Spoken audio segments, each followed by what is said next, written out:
Rusia sigue expandiendo sus tentáculos por América Latina entre los enemigos de Estados Unidos. El ministro de Exteriores ruso, Sergei Lavrov, ha viajado hoy a Brasil como parte de una gira de 21 días que le va a llevar también a Venezuela, Nicaragua y Cuba, sus aliados más estrechos en el continente. Un programa intenso, como ha definido su visita al infame Club de los Dictadores, y en la que va a mantener reuniones y negociaciones con los mal llamados presidentes de esos 4 países que, sumidos en pleno descalabro económico, lo están esperando como el maná, con los brazos abiertos. Mientras tanto, Rusia descaradamente sigue marcando terreno en el patio trasero de los Estados Unidos. Y por si algún rezagado aún no se ha dado cuenta de cómo se están armando también con China, pues creo que estos ejemplos que les voy a dar a continuación son bastante ilustrativos.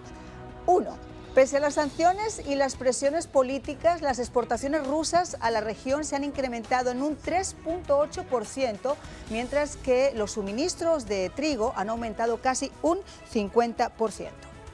2. La visita de Lavrov a Brasil se produce después de la visita de Lula a China la pasada semana, donde, desafiando a Estados Unidos, propuso al gigante asiático asociarse para equilibrar la geopolítica mundial, y donde, para no dejar flecos sueltos, Dilma Rousseff, la expresidenta destituida por maquillar cuentas públicas y el brazo derecho de Lula, tomó posesión como nueva presidente del Banco de los BRICS, un banco integrado por Brasil, Rusia, India, China y Sudáfrica, que tiene una enorme connotación política orientada a ir arrebatando la hegemonía mundial a los Estados Unidos, con la premisa de ser una herramienta de reducción de la desigualdad entre países ricos y países emergentes. 3. Cumpliéndose 10 años del ascenso al poder del autobusero convertido en dictador de Nicolás Maduro, este ha vuelto a reiterar a Putin todo su apoyo para combatir el imperialismo y su respaldo a la invasión en Ucrania, ofreciéndole conducir ejercicios militares y permitiendo bases rusas en suelo venezolano. 4. Cuba, la hija putativa que Rusia sigue teniendo y que es la mayor promotora de su campaña de desinformación, como quedó demostrado con la pasada visita de Díaz-Canel a Moscú, en la que públicamente dio a Putin todo su apoyo, condenando a Estados Unidos y a Occidente por la guerra en Ucrania. Y 5, como no podía faltar el tercer chiflado en discordia, Ortega tampoco quiso quedarse fuera de esta ilustre foto de familia, enviando al canciller nicaragüense Denis Moscada a Moscú para reunirse con Lavrov y poner a su país a su disposición para defender el derecho de Moscú a garantizar su seguridad e integridad en Ucrania. Bueno, pues estos son solo unos detallitos, así como el que no quiere la cosa, pero que si te miras fijamente salen hasta por debajo de las rocas. Quiero presentarles a mis invitados. Nos acompaña Manolo González Moscote, analista político internacional. Bienvenido. Gracias. Está con nosotros Joseph Hage, analista político, también. Muchísimas gracias. Gracias por la invitación. Manolo, visita de Lavrov a Moscú, donde, además de todo lo que hemos hablado, yo estoy convencida, y creo que te podría poner hasta una mano en una ventana, que lo que está haciendo es tratando de regresarse a Moscú con su espía, con ese espía que tienen en Brasil. Más que eso, viene algo más importante. Moscú en este momento, Rusia en este momento está experimentando falta de una cantidad de productos de pancoger muy importantes que están bloqueados justamente por todo lo que está pasando en Europa, por la triangulación que se hacía, que ahora no la pueden hacer a través de Bielorrusia. Otro, Moscú necesita en este momento que le provean de toda esta cantidad de productos. ¿Y qué hace? Lavrov ha llegado a estos países, justamente el paquete central que él trae para firmar es más ayuda económica. Quiere que a Latinoamérica y sobre todo estos países que son más aliados de Moscú puedan exportar con mayor facilidad a Rusia lo que está necesitando. El asunto político del espía sí es bien importante todo esto para Moscú. Sergei Cherkasov, porque además Estados Unidos está pidiendo su extradición. Así es, por todo lo que ha querido hacer, bueno, todo el historial que tiene a cuesta este niño, gente cara de niño. El asunto aquí va un poquito más allá. También quiere reforzar esto de lo que veníamos hablando en algunos programas contigo, la hegemonía de Estados Unidos que se le quiere quitar en un nuevo orden mundial. A eso viene Lavrov, y para convencer, ojo, a través de Lula, a través de Maduro, tratar de convencer y meter en el redil a este señor de Colombia, a Petro. Fíjate que no es difícil adivinar cuál es la estrategia que trae. Y te repito, el problema fundamental es que Brasil exporte muchísimo producto que está necesitando hoy Moscú. Ahora, el tema que yo estaba comentando, eso de que tus enemigos son mis amigos, ahí lo estamos viendo claramente. El único problema es que yo no tendría miedo al enemigo que me ataque, sino al amigo falso que me abrace. Y en este caso, en ese jueguito que se tienen que tener cuidado entre todos. Bueno, lamentablemente Latinoamérica se ha convertido en si no son enemigos de Estados Unidos, pero adversarios indirectamente, al menos los que fueron electos últimamente, que sean los 4 países que mencionamos con la visita de Lavrov. Además, agrégale Argentina, Chile y Colombia. Y aquí nos vemos en una situación de falta de liderazgo estadounidense en esta zona del mundo que es importantísima para la seguridad nacional de Estados Unidos. Y esto de que el señor Lula da Silva está en Washington una semana, la próxima en China y esta semana recibe a Lavrov, es una indicación clara de su parte que él quiere jugar todas las cartas. Pero nosotros sabemos bien sus cartas, quién son los aliados en este caso. Ahora, de parte de Rusia, lo que yo hablé en ese programa y en otros, de que Rusia, el estratega, el filósofo ruso Alexander Dugin, ya tiene su estrategia convencida con todos los liderazgos de Rusia, de que el mundo no debe de ser unipolar, liderado por Estados Unidos, sino al menos, si no es bipolar, multipolar, y Rusia tiene que ser una de las cabecillas. Pero con lo del BRICS, que acaba de mencionar Manolo, entonces aquí vemos que va a ser bipolar, y la discusión y la conversación que están hablando de que podrían empezar con el BRICS económicamente, pero después van a hablar con usar el yuan chino como moneda de intercambio internacional. Aquí Estados Unidos está viendo el mundo que le está yendo dentro de las manos y sin poder hacer nada, o sin querer hacer nada. Yo creo que el problema aquí es fijarse. Yo creo que por mucho tiempo, y no voy a culpar solamente a esta administración, hemos dejado que nos fueran ganando la partida, no solamente con ese juego la época de de espías Bush, que estamos teniendo, sino con el espionaje de las patentes, el robo de las patentes, metiendo esas baratijas que tenemos acá, que sí son un precio maravilloso, porque la calidad es nefasta, pero nos hemos hecho que el mercado se colapse de productos chinos. Los hemos dejado literalmente y seguimos sin hacer nada. Y esto es peligroso porque además Lula da Silva es un personaje que fue el histórico creador del Grupo de Sao Paulo, con Fidel Castro. Él va a apuntar su política exterior precisamente a ese castrochavismo que estamos viendo en las Américas. Hay una cosa bien importante, y es que ese liderazgo al que tú hablabas de Dugin, que es el filósofo, el hombre al que Putin le sigue, al que le asesinaron a la hija a propósito con aquel accidente de la bomba. Bueno, aquí hay algo bien importante, ¿y sabes qué es? Es que si Putin hubiese planteado todo esto mucho antes del 24 de febrero del año pasado, Putin hoy estuviera mucho mejor. Pero Putin con esta guerra se ha desprestigiado, se ha ido a tierra, y le toca estar detrás de China y no delante de China y decirle, venga, vamos a hacer esto. Hoy Putin no está en capacidad de aunar fuerzas, y a eso anda Lavrov, tratar de levantar una moral que está más que caída en el mundo entero. Fíjate, es China la que hoy va a tener ese liderazgo, y le va a tocar a Putin ponerse a los pies de Xi Jinping, como lo vimos en la reciente visita de Xi Jinping. ¿Qué hizo Putin? Prácticamente arrodillarse a los pies de este señor para decirle, hombre, acompáñeme, apóyeme, trátame de apoyar. Y como Xi Jinping se la sabe toda, le dijo, yo la apoyo, pero cálmese, porque a mí esta guerra tampoco me conviene. Claro, pero tampoco le interesa ponerse en contra de esa guerra, porque si nosotros tenemos en cuenta lo que puede llegar a ocurrir en Taiwán, ponerse en contra de lo que ha hecho Putin con Ucrania sería decir, no tiene nada que ver, claro. O sea, a mí me van a acusar de lo mismo. Entonces aquí esto es un jueguito de intereses que es facilísimo ver para dónde va. Yo, analizando al señor Xi Jinping, yo no creo que es un tipo de guerras, no le interesan las guerras. Él sabe bien que las guerras cuestan mucho, y a los dos bandos cuesta mucho dinero. Él prefiere las guerras económicas porque tiene la ventaja. y el resultado es igual. Es dominar a un país económicamente es igual como ocuparlo militarmente con más suavidad.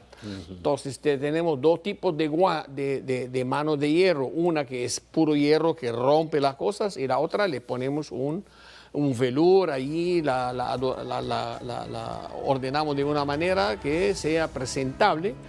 Y así económicamente ahorca a cualquier economía y no le importa ni le interesa meterse en los asuntos interiores de este país. Nicaragua, Venezuela, lo que pasa adentro de estos países a Xi Jinping no le importa. Quiere hacer negocio, inversiones, reconstrucción, exploración de petróleo, tener su suministro de petróleo y gas y arréglense adentro del país, hagan lo que quieran. Estos invitados de excepción, hasta en las pausas estábamos conversando. ¿Qué es lo que estabas comentándonos? Decía yo que el problema fundamental que hoy tiene China es la burbuja inmobiliaria que va a estallar en cualquier momento. El otro problema es lo heredado de la pandemia y por eso necesita mucho combustible en este momento China para poder desarrollar y poder tratar de paliar todo lo que le pasó en la pandemia. Se le están yendo grandes empresas que le suministraban demasiada inyección económica a China. Se están yendo y se van a seguir yendo de China. Esto es otro problema que tiene que atajar Xi Jinping tratando de diversificar y buscar a través de grandes préstamos que está haciendo en América Latina. A propósito, porque son dádivas que están haciendo, pero no es más sino eso, tratar de resolver el problema económico interno. Cuando estalle la burbuja, él sabe que el país que le va a dar la mano, el país que no le va a permitir una revolución, porque a nadie le conviene la revolución en China, va a ser Estados Unidos. Por eso le conviene más estar de este lado. Pero lo que no cabe duda es que es una especie de enfrentamiento, de momento, por debajo de la mesa con Estados Unidos. La visita a estos 4 países a mí me parece que tiene una finalidad muy concreta, como decíamos, que es aunar ese castrochavismo, no solamente con Petro. Yo creo que en un momento dado también le pueden pasar la voz al presidente mexicano, Andrés Manuel López Obrador. Ese es el más peligroso entre todos. Claro, para mí es el portavoz de todo este grupo ahora, y no solo eso, es el que puede contar en un momento dado con más posibilidades de poder ayudar. Además que México es un importante productor de petróleo, ahora mucho más importante que Venezuela con lo que está produciendo, y el acuerdo ¿cómo se llama?, que patrocinó China entre Irán y Arabia Saudita no tiene otro propósito, solamente es asegurar sus inversiones en Irán, suministro de petróleo de Irán, sus inversiones en Arabia Saudita con el plan del Mohammed bin Salman para el 2030, llevar a Arabia Saudita con cientos de miles de millones de dólares de reconstrucción. China quiere parte de este pastel. Además, con tener buenas relaciones con Arabia Saudita, tiene petróleo para la vida. Entonces, el Xi Jinping está más estratégicamente alerto y bien pensado que Vladimir Putin. Vladimir Putin, en vez de montar esa guerra, se hubiera esperado 6 meses más, hubiera activado el Nord Stream 1 y 2 en función con todo el oleoducto de que pasa por Ucrania a Europa, y en la mitad del invierno se siente en la mesa y le dice, bueno, yo quiero esto o corto todo a la una vez, y todo el mundo se le va a arrodillar. Ahí está justamente el talón de Aquiles de Putin, que hemos hablado de eso muchas veces, y es eso.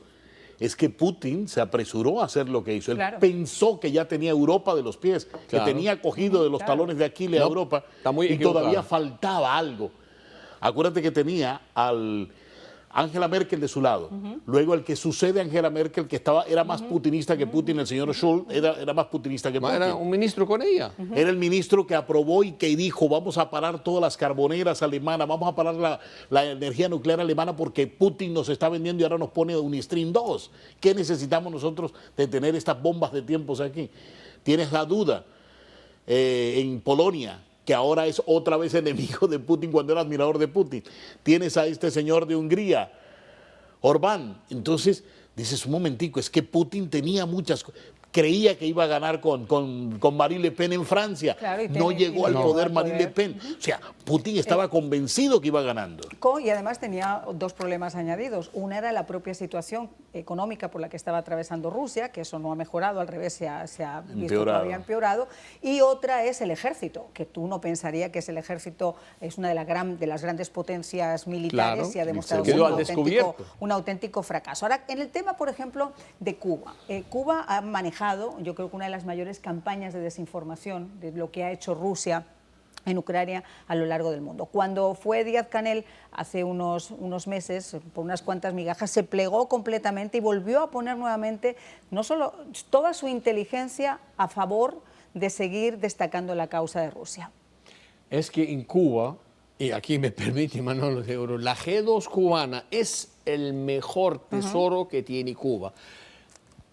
En Latinoamérica, todo el mundo, la opinión pública está toda a favor de Rusia.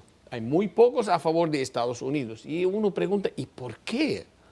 Entonces, ¿por qué vemos los medios de comunicación ahí diseminando información a favor de Rusia, a favor de Rusia, a favor de China y siempre en contra de Estados Unidos? Esto es lo que ofrece Cuba a Rusia.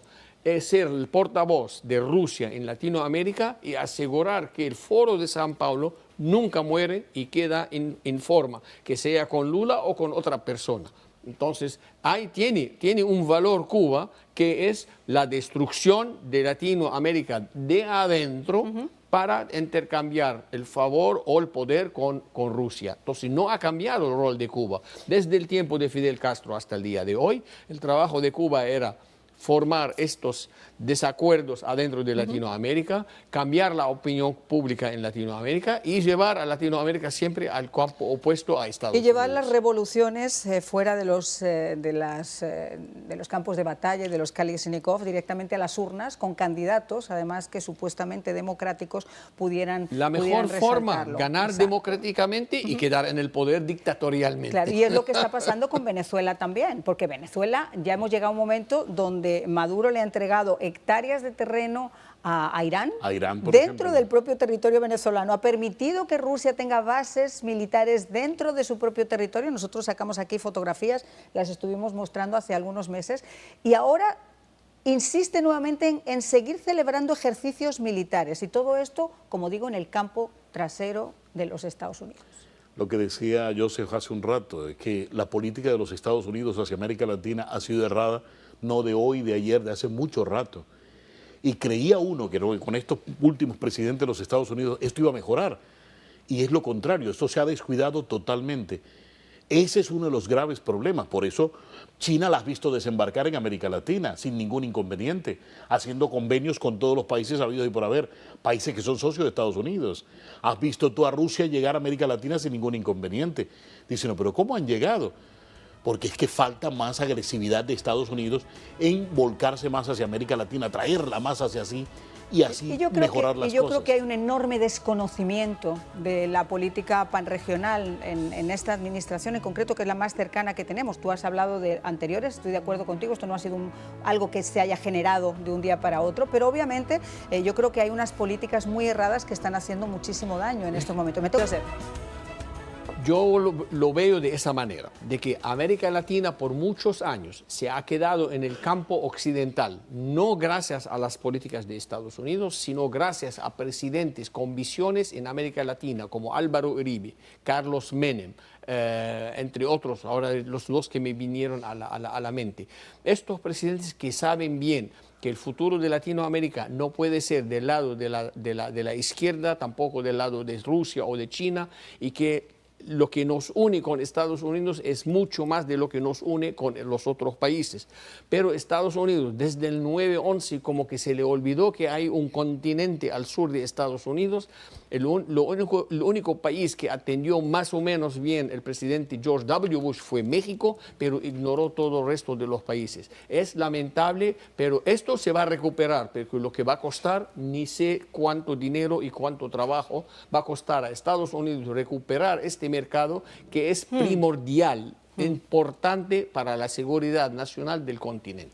Siempre he asegurado que la seguridad nacional de los Estados Unidos no está en la frontera. La seguridad nacional de los Estados Unidos, como dicen en el Oriente Medio, pasa por América Latina. Primero hay que cuidar estas fronteras. Totalmente. Y luego vemos cómo hacemos, pero lo que está pasando, esto de que esté pasando gente a América Latina y de América Latina pasar por las fronteras, llegar aquí, ¿cómo se revisan los antecedentes de todos los que están llegando? Es un imposible. Lo importante aquí, ¿sabes qué es? Tratar de corregir a tiempo esto que nunca se ha podido. Y sobre todo, parar de una vez por todas a China en algo bien importante. ¿Y sabes qué es? Esto de traer ayuda a América Latina con determinadas condiciones pero no son sino condiciones para endeudar más a estos países de América Latina y finalmente cobrar lo suyo y terminar ellos sin quizás peor de lo que esté cualquiera de estos países hoy con la banca mundial. Eso es lo que está buscando China, endeudar a los países de América Latina para quedarse con una gran parte de su presupuesto. Así se le ha quedado a Venezuela, ¿no? Y la prueba la tienen en otra información que salía en el día de hoy. Fíjese que Estados Unidos estaba pidiendo la extradición de unos empresarios chinos vinculados precisamente con los laboratorios que manejan los contenidos del fentanil, y ya China ha dicho que bajo ningún concepto esos ciudadanos van a ser extraditados. ¿Por qué? Porque es muy fácil mandarles el veneno directamente al cartel de Sinaloa, que el cartel de Sinaloa lo entre en Estados Unidos. Cuantos menos enemigos tengamos a la vista, mejor. Ojo con China. China no es ningún, parece un caballito, parece un pony, pero hay que tener muchísimo cuidado con ellos. Comenzaron comprando supermercados, terminaron comprando infraestructuras y tienen su visión y tienen su tiempo perfecto. Los bonos de la deuda de los Estados Unidos es el mayor tenedor de esos bonos. También de mucho cuidado, ¿eh? Joseph. Mira, yo no le tengo nada de confianza a China porque a largo plazo el futuro con China es bien negro, porque no hemos visto ni una buena intención con todo lo que invirtió China en África, en Latinoamérica, en otra parte del mundo. Muchísimas gracias a los dos por habernos acompañado. Gracias.